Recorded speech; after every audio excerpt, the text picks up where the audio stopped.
नमस्ते बच्चों। कक्षा 10 विषय गणित और प्रश्नावली अपनी चल रही है छठी त्रिभुज। इसमें 6.2 तक के जो क्वेश्चन है वो अपने हल कर चुके हैं। 6.3 और उसके आगे के जो क्वेश्चन है वो अपने हल करने हैं।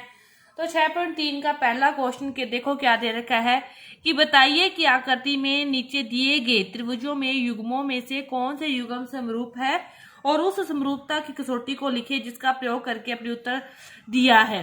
तो देखो समरूप क्या होते हैं, जिनकी जो संगत भुजाएं हैं वो तो अनुपातिक हो, जिनकी संगत भुजाएं अनुपातिक हो और जिसके संगत जो कोण है वो बराबर हो, तो वे त्रिभुज क्या होते हैं, समरूप होते हैं। वे त्रिभुज समरूप होते हैं जिनकी संगत भुजाएं समानुपातिक हो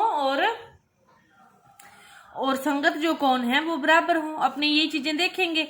अब देखो पहला क्वेश्चन आपके सामने है, इस प्रकार की आकृति दे रखी है। तो अपने देखते हैं सबसे पहले कि इसमें संगत कोण या भुजाओं में से कौन सी चीज दी है।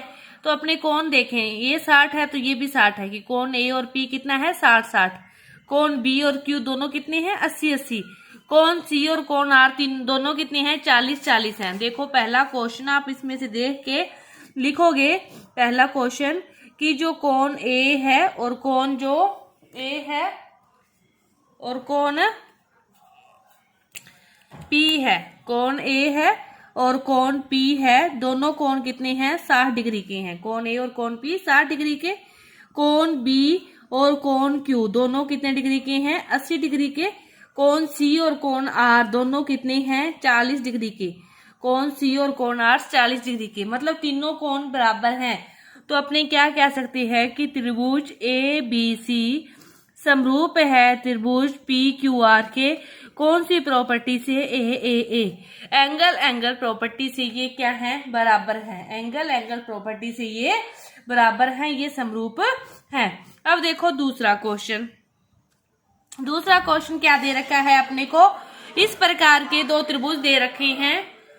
इसमें अपने देखते हैं कि कौन नहीं दिए और अपने को माप दे रखे हैं, उसी के अकॉर्डिंग अपने इसको चेक करेंगे। तो देखो दूसरा क्वेश्चन क्या दे रखा है कि ए बी अपने को 2 दे रखी है, पी क्यू 6 दे रखी है।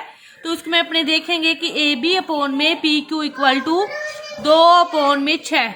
इसी तरह ए सी अपॉन में पी आर इक्वल टू 3/5। तो देखो अपने इसके अपॉन में इसको रखते हैं तो 2/6, तो ये 3/5, ये बचेगा। तो फिर ये इक्वल नहीं है। फिर अपने और देखें कि किसी और अनुपात में इक्वल हो रहे या नहीं हो रहे, तो ठीक है। अब देखो यदि 2 के नीचे अपने 4 वाली भुजा को रखते हैं, 3 के नीचे 6 वाली को रखते हैं और इसके नीचे इसको रखते हैं, तो ये इक्वल हो जाएंगे। अब देखो 2/4 इक्वल टू 3/6 इक्वल टू 2.5/5। सभी को हल करने पर क्या आएगा 1/2 1/2 1/2। तो फिर ये क्या हो गए, भुजाएं इनकी समानुपातिक होगी। तो किसी भी अनुपात में हो वो अपने अनुपात इक्वल हो, आगे पीछे कैसे भी उसको रख के अपने को देखना है। तो फिर ये त्रिभुज भी क्या हो गया समरूप हो गया कि त्रिभुज ए बी सी समरूप हो गया त्रिभुज पी नहीं आएगा इसमें। पहले देखो ए बी के नीचे कौन सी भुजा रखी है क्यू आर वाली रखी है, तो क्यू आर मतलब जिसके नीचे जो भुजा आई है वो ही रखेंगे। इसको ए वी वाली भुजा है, इसको ध्यान से देखो, ये ए वी वाली भुजा 2 रखी है, उसके नीचे 4 रखी है, तो क्यू आर वाली भुजा डाई के नीचे 5 रखा है, तो आर पी, तो Q R P A B C Q R P के क्या है समरूप है, क्यू आर पी के समरूप है। देखो सारे इसी प्रकार ही चेक करने हैं। अब देखो इसको चेक करते हैं। 2 के नीचे यदि 4 को रखते हैं, 3 के नीचे 6 को रखते हैं, तो ये तो 1/2 1/2। लेकिन ये क्या 1/2 है क्या, यदि ये 2.5 होता फिर तो होता। तो इसको क्या लिखोगे कि ये दोनों त्रिभुज क्या है समरूप नहीं है, क्योंकि इनकी जो संगत भुजाएं हैं वो समानुपातिक नहीं है। ये समरूप नहीं है, इसकी संगत भुजाएं समानुपातिक नहीं है। इसी तरह इसको चेक करो, अपने को 2 माप ही दे रखे हैं, तीसरी माप ही नहीं दी, तो अपने इसको भी लिखेंगे कि ये समरूप नहीं है, इसकी संगत भुजाएं समानुपातिक नहीं है, इसकी भी संगत भुजाएं समानुपातिक नहीं है। अब देखो अगले में दे रखा है अपने को 3/6 1/2, ये भी 1/2 आ जाएगा। लेकिन क्या अपने को तीसरी माप दी है, अपने को तीसरी माप इन्होंने नहीं दी। अपने को तीसरी माप नहीं दी। एक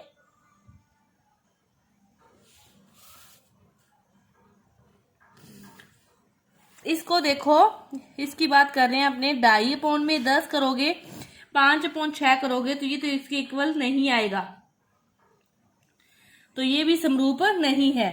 अब अपने बात करें इसकी 3/6, ये 1/2, एक कोण भी बराबर आ रहा है, एक कोण बराबर आ रहा है इसमें 5वें क्वेश्चन में। लेकिन अपने पास क्या और भुजा है तीसरी भुजा का नहीं पता कि सभी भुजाएं फिर संगत भुजाएं क्या होनी चाहिए, समानुपाती होनी चाहिए, तो ये भी समरूप नहीं है।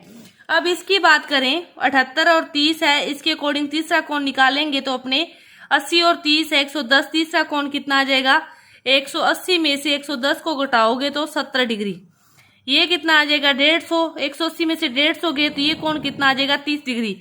अब देखो 70 80 30, 70 80 30 तीनों कोणों के बराबर हैं, तो एंगल प्रॉपर्टी से ये भी क्या हो जाएगा समरूप हो जाएगा। एंगल प्रॉपर्टी से ये अपने पास क्या हो जाएगा समरूप हो जाएगा। इस प्रकार आपको चेक करना है कि ये समरूप है या नहीं है। ये था अपना 6.3 का पहला क्वेश्चन। इसके बाद अपने देखते हैं इसका दूसरा क्वेश्चन। तो देखो दूसरा क्वेश्चन क्या दे रखा है आपको, इस प्रकार आकृति दे रखी है और क्या दे रखा है कि जो ODC OBA ये दोनों त्रिभुज क्या हैं समरूप हैं। कोण BOC 125 डिग्री है, जो कोण है BOC ये वाला कोण 120 नहीं सॉरी 125 डिग्री है, और CDO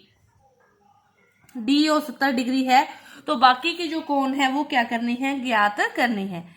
ठीक है, अब देखो सबसे पहले अपने बात करें, ये 125 डिग्री दे रखा है, ये एक सीधी रेखा है, ये पूरा कोण कितने का होगा 180 का होगा, इसमें से ये 125 है तो ये वाला कोण अपने पास आ जाएगा 180। कोण DOC इक्वल टू 180 माइनस 125, 10 में से 5 गए 5, यहाँ पे 7 में से 2 गए 5, ये कोण कितना आ गया 55 डिग्री। DOC कोण 55 डिग्री आ गया अपने पास।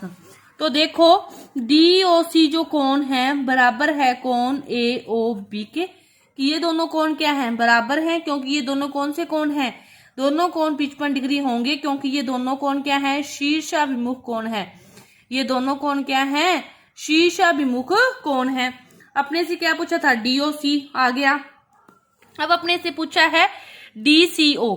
अब देखो ये त्रिभुज है, जो त्रिभुज है DCO ये क्या है एक त्रिभुज है, त्रिभुज में अपने पास एक कोण 70 डिग्री है, दूसरा 55 डिग्री है, तीसरा कोण निकालना है, तीनों का योग कितना होगा 180 डिग्री। तो x की वैल्यू कैसे निकालोगे 180 में से इसको घटाओगे 5 7 और 5 12, 180 में से 125 गए, 10 में से 5 गए 5, 7 में से 2 गए 5, तो ये कोण भी कितना आ गया कोण DCO भी अपने पास आ गया 55 डिग्री। ये कोण भी कितना आ गया अपने पास 55 डिग्री। अब देखो ये दोनों त्रिभुज समरूप हैं, आपने से और कौन सा कोण पूछा है OAB, तो ये दोनों ही त्रिभुज समरूप हैं, तो ये कोण बराबर है तो ये कोण भी क्या होंगे बराबर ही होंगे भी। जब ये कोण बराबर हैं, जब समरूप ही हैं तो उसके संगत कोण क्या होते हैं बराबर होते हैं। तो OAB जो कोण है वो OCD कोण, ये एकांतर कोण भी मान सकते हो संगत कोण भी मान सकते हो, तो ये 55 है तो ये भी कितना होगा 55, ये 70 है तो ये भी कितना होगा 70। इस प्रकार ये समरूपता की प्रॉपर्टी से भी बराबर हो जाएंगे। तो अपने इस 6.3 जो प्रश्नावली का जो एक भाग है वो अपने कर लिया, दूसरा जो भाग है वो अपने अगली वीडियो में करेंगे। धन्यवाद।